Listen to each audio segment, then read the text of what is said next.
અરબ સાગરના દરિયામાં ફરી એકવાર નવું વાવાઝોડું બનતું જોવા મળી રહ્યું છે અને નવું વાવાઝોડું અરબ સાગરમાં સક્રિય થવાની સાથે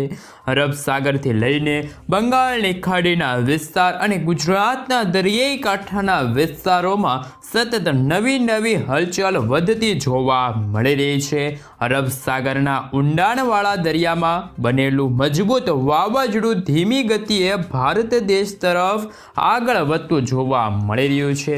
જેના કારણે દક્ષિણી ભારતના સંપૂર્ણ વિસ્તારોમાં આજે ખાસ કરી મિત્રો વહેલી સવારથી બપોરના સમયગાળા દરમિયાન કાળા ડિબાંગ વાદળોના ઘેરાવા ભારે જોર દર્શાવતા જોવા મળવાના છે। તેમજ દરિયાઈ કાંઠાના વિસ્તારો જેવા કે શ્રીલંકાના વિસ્તારથી લઈને મદુરાઈના વિસ્તાર, આ સાથે મિત્રો તમે જોઈ શકો છો પુડુચેરીના પંથકોથી લઈને ચેન્નઈના વિસ્તારો, ગ્વાલિયરના વિસ્તારો, બેંગલુરુની સાથે મિત્રો તમે જોઈ શકો આ તમામ દક્ષિણ ભારતના ભાગો, બંગાળની ખાડીને અડીને આવેલા જે વિશાખાપટ્ટનમના વિસ્તાર, ભુવનેશ્વરના દરિયાઈ કાંઠાના વિસ્તારોમાં બંગાળની ખાડીના દરિયામાંથી આવતા તોફાની પવનો અને અરબ સાગરમાંથી ફૂંકાતા તીવ્ર પવનોની અસરોના કારણે અત્યારે સંપૂર્ણ વિસ્તારોમાં વધી રહેલી જોવા મળી રહી છે અસ્થિરતા। આ સાથે ગુજરાત નજીક અત્યારે અરબ સાગરના દરિયાની અંદર એક હવાનું હળવું દબાણ નવું લો પ્રેશર બનતું જોવા મળી રહ્યું છે અને આ નવા લો પ્રેશરની અસરોના કારણે અત્યારે અરબ સાગરના દરિયામાંથી લઈને અત્યારે ગુજરાતના વિસ્તારોની સાથે ઓમાનના દરિયાઈ કાંઠાના વિસ્તારોની અંદર આ સિસ્ટમની તીવ્રથી લઈને ભારે અસરો વધતી જોવા મળી રહી છે। દરિયામાંથી આવતા તોફાની પવનો ગુજરાત સાથે અથડાતા જોવા મળી રહ્યા છે, જેના કારણે ગુજરાત ઉપર અત્યારે પવનોની ઝડપોની અંદર તીવ્રતાની અંદર હાલ 60 થી લઈને 65 કિલોમીટર પ્રતિ કલાકની ઝડપે તીવ્ર પવનો ફૂંકાતા જોવા મળી રહ્યા છે। ગુજરાત તરફ અત્યારે હાલ મિત્રો તમે જોઈ શકો છો અત્યારે વરસાદી સિસ્ટમના યથાણો જોવા મળી રહ્યા છે, ધીમી ગતિએ શિયાળાની શરૂઆત થતી જોવા મળી છે, તેમજ રાજ્યની અંદર ઠંડીના પ્રમાણની અંદર ધીમી ગતિએ વધારો થતો જોવા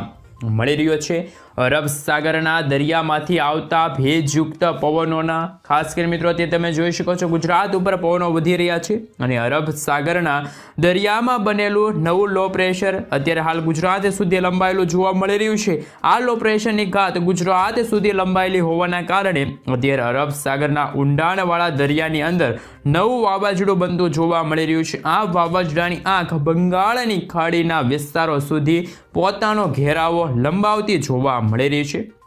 આવી રીતે આ સંપૂર્ણ વિસ્તારોમાં એક મજબૂત સિસ્ટમનો પટ્ટો અત્યારે લંબાયેલો જોવા મળી રહ્યો છે। આ પટ્ટાવાળા વિસ્તારની અંદર ચારેય દિશાઓમાંથી આવતા તોફાની પવનોનો ઘેરાવો અત્યારે લંબાતો જોવા મળી રહ્યો છે। જો આ વાવાઝોડાની ઝડપની માહિતી મેળવવામાં આવે તો કે અરબ સાગરના ઊંડાણવાળા દરિયામાં સક્રિય બનેલું વાવાઝોડું 190 કિલોમીટરથી લઈને 200 કિલોમીટર પ્રતિ કલાકની ઝડપે દરિયાઈ મારફતે ધીમી ગતિએ આગળ વધતું જોવા મળી રહ્યું છે અને આ વાવાઝોડું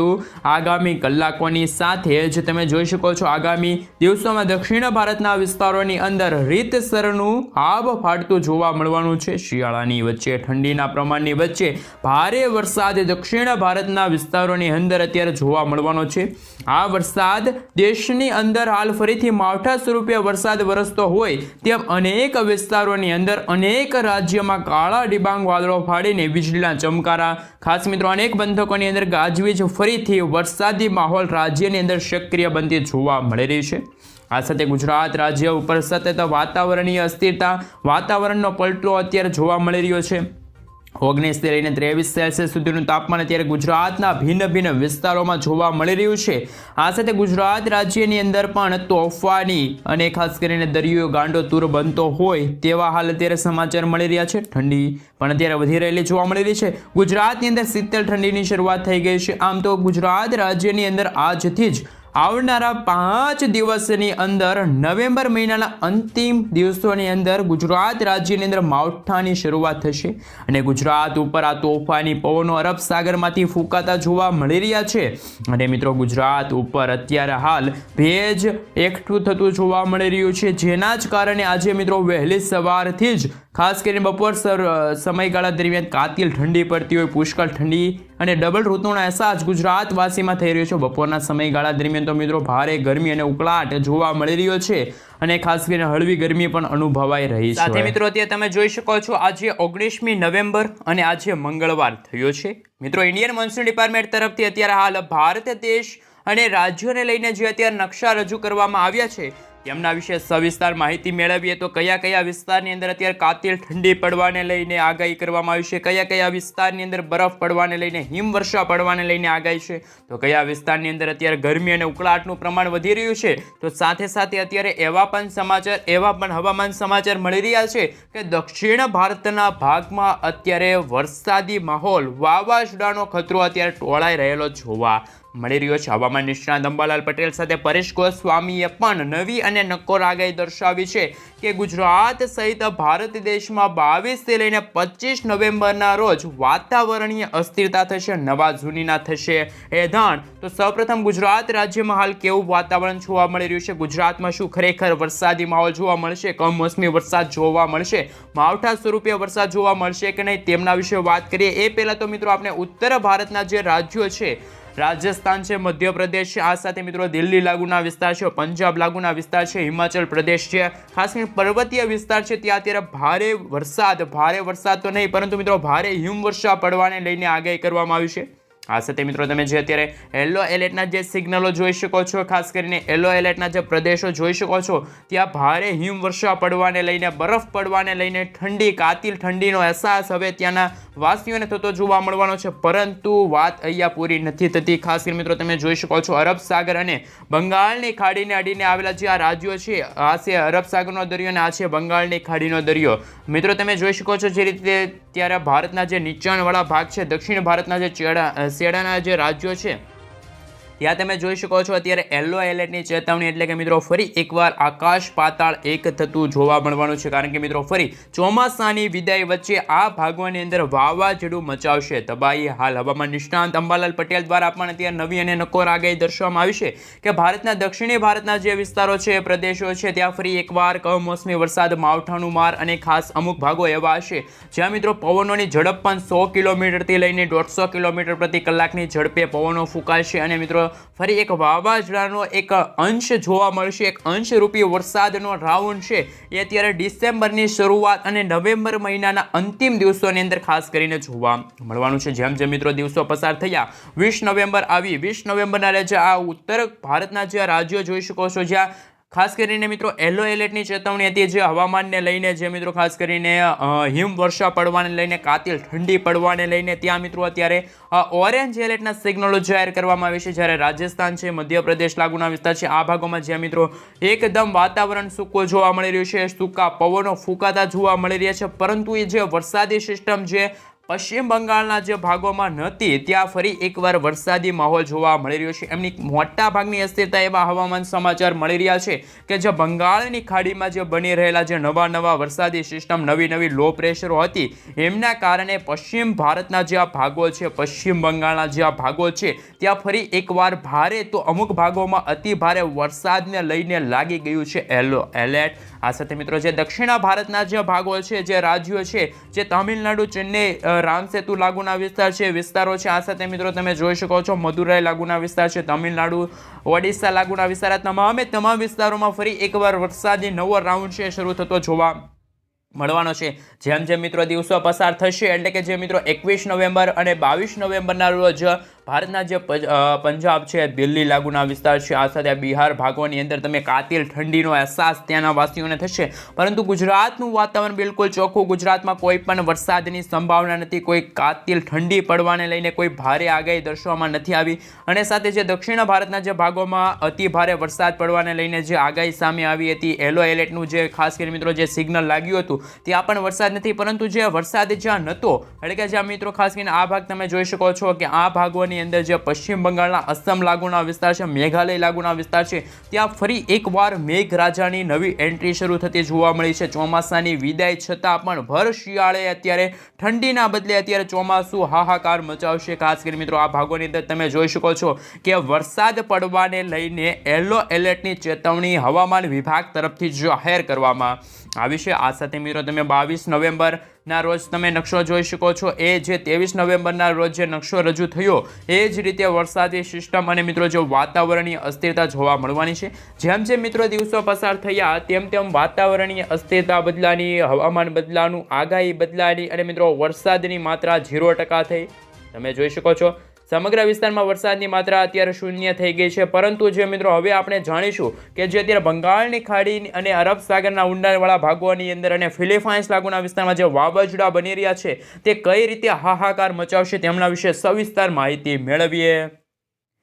સૌપ્રથમ મિત્રો તમે જોઈ શકો છો ફિલિપાઇન્સ લાગુના વિસ્તાર, વિયેતનામ લાગુના વિસ્તાર અને તાઇવાન લાગુના વિસ્તારની અંદર એક નાનકડી વરસાદી સિસ્ટમ તો નથી કહેવાની, પરંતુ એક વાવાઝોડું હાલ તાહીમામ મચાવતું જોવા મળી રહ્યું છે, તબાહી મચાવતું જોવા મળી રહ્યું છે. આગામી 2 થી 3 દિવસની અંદર આ વાવાઝોડું પણ ખુદ એક આ સમુદ્રના વિસ્તારની અંદર નબળું પડશે. પરંતુ અત્યારે જેમના અવશેષોના ભાગરૂપે આ વાવાઝોડાએ જે વાદળોના ઝુંડ એકઠા કર્યા છે, ભેજનું પ્રમાણ એકઠું કર્યું છે, તેમના કારણે હવે આગામી કલાકોની અંદર જે ખાસ કરીને વિયેતનામ લાગુના વિસ્તાર છે, હોંગકોંગ લાગુના વિસ્તાર છે, ત્યાં મિત્રો આ વાવાઝોડું છે મિત્રો ત્રાટકીને તાહીમામ દર્શાવતું જોવા મળવાનું છે. સેટેલાઇટ પિક્ચર ઉપર તે નજર કરીએ તો આ વાવાઝોડાની આકારણી કઈ રીતે જોવા મળી રહી છે, તો કે આ વાવાઝોડું અત્યારે મિત્રો આ દિશા તરફ હવે આગળ વધી રહેલું જોવા મળી રહ્યું છે. એટલે કે પૂર્વ અને ઉત્તરીય દિશા તરફ આ વાવાઝોડું છે એ હવે ધીમી ગતિએ આગળ વધતું પણ જોવા મળી રહ્યું છે. આ વાવાઝોડાની મિત્રો અત્યારે ઝડપની વાત કરીએ તો અત્યારે 110 કિલોમીટરથી લઈને 130 કિલોમીટર પ્રતિ કલાકની ઝડપે આ વાવાઝોડું ફિલિપાઇન્સ, વિયેતનામ અને જે તાઇવાન લાગુના દેશની અંદર મિત્રો અત્યારે તાહીમામ દર્શાવતું જોવા મળી રહ્યું છે. આ વાવાઝોડાનો મિત્રો ખાસ કરીને ઘેરાવો તમે જોઈ શકો છો. આ વરસાદી સિસ્ટમનો ઘેરાવો પણ અત્યારે મજબૂત બનીને હાહાકાર મચાવતો જોવા મળી રહ્યો છે. વાત અહીંયા પૂરી નથી થઈ, પરંતુ અત્યારે સાચો ખેલ તો અત્યારે અરબ સાગર અને બંગાળની ખાડીના જે ઊંડાણવાળા ભાગો છે ત્યાં અત્યારે બની રહેલી જે અસ્થિરતા છે, વાતાવરણીય અસ્થિરતા છે, આ વરસાદી સિસ્ટમ અત્યારે તમે જોઈ શકો છો. આ નાનકડી વરસાદી સિસ્ટમ છે, પરંતુ જેમ જેમ આ મેપ તમે જોઈ શકો છો, ઝૂમ કરીશું એમ એમ આ વરસાદી સિસ્ટમ છે એ ખૂંખાર સ્વરૂપ ધારણ કરતું જોવા મળશે. અને આ એકદમ આ વરસાદી સિસ્ટમ એવું લાગે કે ચોમાસાની શરૂઆત થતી હોય ને જે રીતના વાવાઝોડા બનતા હોય, એટલે કે મિત્રો ચોમાસાની શરૂઆત હંમેશા નૈઋત્યના ચોમાસાની સાથે થતી હોય, પરંતુ અત્યારે જે વાતાવરણ બની રહ્યું છે ભર શિયાળે અત્યારે વાવાઝોડા અત્યારે અરબ સાગર અને બંગાળની ખાડીમાં જે વાતાવરણીય અસ્થિરતા બની રહી છે, કાળા ડિબાંગ વાદળો અત્યારે એકઠા થઈ રહ્યા છે અને મિત્રો આ વાવાઝોડા બની રહ્યા છે. એટલે કે આ 2024ના અંતિમ મહિનાની અંદર આ વાવાઝોડા અત્યારે એટલા ખતરનાક સાબિત થઈ રહ્યા છે તો વિચાર કરવા જેવી વાત એ છે કે 2025નું ચોમાસું, આવનારું ચોમાસું ખેડૂતો માટે, ગુજરાત વાસીઓ માટે અને ભારતવાસીઓ માટે કેવું સાબિત થવાનું છે. અત્યારથી જ મિત્રો જો વાત કરીએ તો આવનારું 2025નું ચોમાસું પણ 2024ની ચોમાસાની જેમ લાંબુ ચાલશે. એટલે કે મિત્રો આ વર્ષે જે રીતે ઓક્ટોબર અને સપ્ટેમ્બર મહિનામાં જે રીતે કમોસમી વરસાદ પડ્યો અને અત્યારે પણ જે નવેમ્બર મહિના અને ડિસેમ્બર મહિનામાં જે રીતે વરસાદી માહોલ છવાયો છે એ રીતનો જ મિત્રો વરસાદી માહોલ 2025ના ચોમાસામાં થશે. પરંતુ વાત અહીંયા એ છે કે અત્યારે અરબ સાગર અને બંગાળની ખાડીના દરિયાના ઊંડાણવાળા ભાગોમાં જે વરસાદી સિસ્ટમ બની રહી છે, આ સાથે મિત્રો તમે જોઈ શકો છો કે ઓમાનથી લઈને દક્ષિણ ભારતના તમામ વિસ્તારોની અંદર અત્યારે નવા વરસાદી સિસ્ટમો એક્ટિવ થઈ રહ્યા છે. નવી વરસાદી સિસ્ટમ અત્યારે આકાર પામી રહી છે. એટલે કે જે અરબ સાગરના ભાગોની અંદર નવું લો પ્રેશર બની રહ્યું છે, નવી વરસાદી સિસ્ટમ એક્ટિવ થઈ રહી છે. તો જેમના જે આ વરસાદી સિસ્ટમના જે અવશેષોના ભાગરૂપે જે પવનો છે, વાદળોના ઝુંડ છે, એ શું ગુજરાત ઉપર આવશે કે પછી અત્યારે મિત્રો જે આ વરસાદી સિસ્ટમ છે ત્યાં ઓમાન દેશ છે, આ સાથે મિત્રો તમે જોઈ શકો છો કે આ ભાગોની અંદર અત્યારે ત્રાટકવા માટે આગળ વધશે એ જોવાનું છે. અને 25, 22 અને 25 નવેમ્બરના રોજ ખરેખર બંગાળની ખાડી તરફ એક નવું વાવાઝોડું ગતિ કરીને શ્રીલંકા લાગુના વિસ્તાર છે, ભારતના દક્ષિણ ભારતના તમામ રાજ્યો હોય, વિસ્તાર હોય, દરિયાઈ કાંઠાના ખેડૂત મિત્રો છે,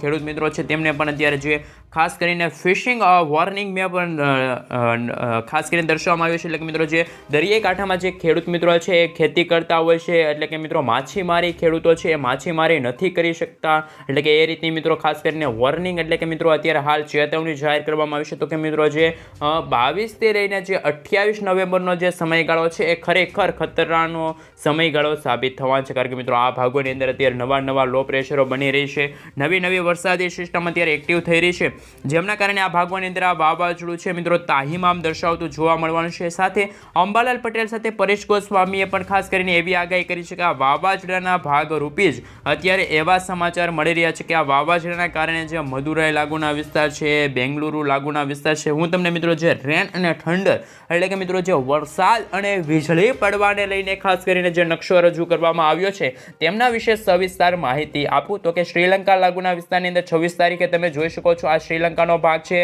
આ ભાગની અંદર મિત્રો આ વાવાઝોડું છે એકદમ અંદર તરફ આવી રહ્યું છે, એટલે કે મિત્રો જે આ લાલ કલરનો ભાગ જોઈ શકો છો, લાલ કલરનો જે પ્રદેશ જોઈ શકો છો, ત્યાં આંધી તુફાન વંટોળ વીજળીના ચમકારા તીવ્ર થંડરસ્ટોર્મ એક્ટિવિટીના ભાગરૂપે મિત્રો જે આ વીજળી પડવાની છે આ નિશાની જોઈ શકો છો, આ ચિહ્ન જોઈ શકો છો. આ ચિહ્નને યાદ રાખજો મિત્રો, જ્યાં ચિહ્ન જોવા મળશે ત્યાં વીજળી ભારે કડાકા ભડાકા સાથે પડતી જોવા મળવાની છે. અને મિત્રો જે આ વાવાઝોડાની જે ગતિ પણ ખાસ કરીને આ દિશા તરફ, આ કેન્દ્ર તરફ અત્યારે પરિભ્રમણ કરી રહી છે આ વરસાદી સિસ્ટમ, એમના કારણે પણ અત્યારે કહી શકવું અત્યારે અઘરું છે કે આ વરસાદી સિસ્ટમ 27 તારીખ પછી 28 નવેમ્બર, 29 નવેમ્બર અને 30 નવેમ્બરના રોજ આ બંગાળની ખાડીનો જે પ્રદેશ છે, એટલે કે હું તમને ખાસ કરીને વધુ માહિતી આપું તો આ જે ભારતનો આ ભાગ છે તે અરબ સાગરનો છે ને આ બંગાળની ખાડીનો અત્યારે તો મિત્રો 26 તારીખના રોજ તમે જોઈ શકો છો આ વરસાદી સિસ્ટમ છે એ અત્યારે 25 અને 26 તારીખના રોજ આ દિશા તરફ ખાસ કરીને આગળ વધી રહી છે, એટલે કે ઉત્તર પૂર્વીય દિશા તરફ આગળ વધી રહી છે. પરંતુ જો મિત્રો વાતાવરણીય અસ્થિરતા થશે અને આ વાવાઝોડું છે, આ વરસાદી સિસ્ટમ છે પોતાની તરફ ભેજનું પ્રમાણ ખેંચશે, તો ભેજના પ્રમાણના કારણે શું આ વરસાદી સિસ્ટમ ભારતની ધરતી ઉપરથી એટલે કે ભૂભાગો તરફથી આગળ વધીને જે અરબ સાગરના સમુદ્રની અંદર શું એક નવી વરસાદી સિસ્ટમના ભાગરૂપે આ વરસાદી સિસ્ટમ ત્યાં પહોંચી વળશે કે પછી આ વરસાદી સિસ્ટમ છે મિત્રો મહારાષ્ટ્ર નાગપુર લાગુના વિસ્તારથી લઈને તમે જોઈ શકો છો એ રીતે હૈદરાબાદ, બેંગલુરુ, નાગપુર, મદુરાઈ લાગુના વિસ્તાર, આ ખાસ મિત્રો તમે જોઈ શકો છો નાગપુર લાગુના વિસ્તારથી લઈને ગુજરાતના જે દક્ષિણી ગુજરાતના ભાગો છે, સાથે ગુજરાતના જે સૌરાષ્ટ્રના દરિયાઈ પંથકોના જે ભાગો છે, વિસ્તારો છે, જિલ્લાઓ છે, તાલુકા છે, ગામડાઓ છે, ત્યાંના ખેડૂતો દ્વારા અત્યારે રવિ પાકની સિઝનને લઈને ખાસ કરીને વાવેતર કરવાને લઈને ખાસ કરીને આ નુકસાન રૂપી આ કમોસમી વરસાદ પડશે તો શું ગુજરાતના ખેડૂતોને પણ હવે નવેમ્બર અને ડિસેમ્બર મહિનાની શરૂઆત, નવેમ્બર મહિના અંતિમ દિવસોની અંદર એટલે કે ખાસ કરીને 22 નવેમ્બરથી લઈને 28 નવેમ્બરનો આ સમયગાળો રહેશે, એ ખેડૂતોને પોતાના પાકને સાચવવા પડશે. હાલ એવી અત્યારે વાતાવરણીય અસ્થિરતા ઉત્પન્ન થઈ છે. વાતાવરણીય અસ્થિરતાના કારણે જ હવે એવી હવામાન નિષ્ણાત અંબાલાલ પટેલ દ્વારા આગાહી કરવામાં આવી છે કે ગુજરાતમાં અત્યારે ભર બપોરે તો ખાસ કરીને મિત્રો ગરમી જેવું વાતાવરણ મળી રહ્યું છે. ગરમી જેવો મિત્રો ખાસ કરીને અહેસાસ ગુજરાતવાસીઓને થઈ રહ્યો છે. જોકે મિત્રો જો વાતાવરણીય અસ્થિરતામાં જ્યાં સુધી મિત્રો વેસ્ટર્ન ડિસ્ટર્બન્સ એટલે કે પશ્ચિમી વિક્ષેપ એટલે કે ઉત્તર પર્વતીય ભાગો તરફથી જ્યાં સુધી હિમવર્ષા પડવાની શરૂઆત નહીં થાય ત્યાં સુધી મિત્રો ગુજરાતમાં ગરમીમાંથી અને જે ઉકળાટ વધી રહ્યો છે એમાંથી રાહત નહીં મળે. એ પણ ખાસ કરીને ગુજરાતવાસીઓને એક સમજવા જેવી વાત છે. હવામાન નિષ્ણાંત અંબાલાલ પટેલ દ્વારા એવું પણ કહેવામાં આવ્યું છે જ્યાં સુધી મિત્રો ગુજરાતમાં પશ્ચિમી વિક્ષેપ નહીં આવે ત્યાં સુધી ગુજરાતમાં ખાસ કરીને ઠંડીનો ચમકારો વધશે નહીં અને ગરમીમાંથી રાહત નહીં મળે. જ્યાં સુધી મિત્રો એટલે કે જે નવેમ્બર મહિનાના અંતિમ દિવસો છે, ડિસેમ્બરની જે 3 ડિસેમ્બર પછીનો જે સમય